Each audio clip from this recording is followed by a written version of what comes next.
But it wasn't the Democrats who brought up birth control. It was the Republicans. It was the Republicans that for the first time in decades decided to defund all birth control for women in America. So it wasn't, Democrats didn't create a war. Take away government money. Democrats didn't create a war. Richard Nixon signed that into law. Richard Nixon signed it into law. So this has been bipartisan support. And actually there was a fabulous story out this week, a long study, I think a 4-year study in Missouri, which shockingly showed that when you provide women access to birth control, you reduce abortion and you reduce teen pregnancy. So I think actually nothing more shocking than birth control keeping you from getting pregnant. Well, I'm saying, but I think there are clearly some members of Congress who don't know how women's reproductive health care works, and we've seen that on the video. But I do think that this is an important issue because Mitt Romney has pledged not only to get rid of Planned Parenthood and to overturn Roe versus Wade, but also to end birth control benefits for women under insurance plans. So that is a basic healthcare issue.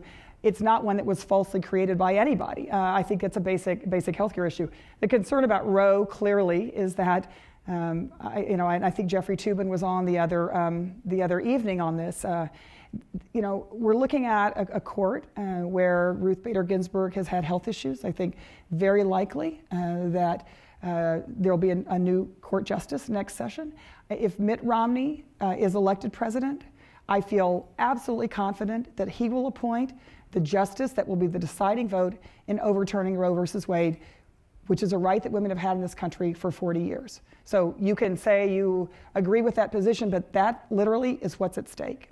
Yeah. Yes, go right ahead. Well, a few things. One is, again, I don't know a lot of things, but I know what the public thinks. And when women talk about women's health, they really don't restrict it to abortion and contraception. And part of the hijacking of the lexicon this year has been, instead of talking about abortion, then it was choice, now it's women's health. It's kind of insulting to women who also look at health as cancer and access to health care, right? Well, I didn't hear you say that yet today, so I will. Well, I haven't had a chance. Boy, I'm happy to give you the list. It's not called, your group is called Planned Parenthood. It's not called planning to be an octogenarian, So women do provide other health services. Right. Well, let me just tell you when women think about health, they worry about access and affordability to all health services, even pediatricians.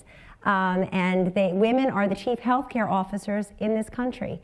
80% of healthcare voters are female. Women control 2 out of every 3 healthcare dollars spent in this country, and not just on themselves, for children, for parents, for elderly relatives who are asking them to help them navigate through all this paperwork, whether it's the Affordable Care Act or the Medicare Part D prescription drug benefit. And of course, they're very concerned. They're the ones that nag everybody to go to the doctor and take care of themselves.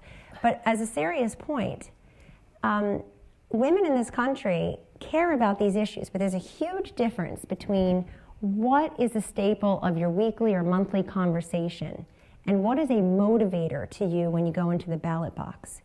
And in 2010, very few people talked about this issue on either side. The issues were almost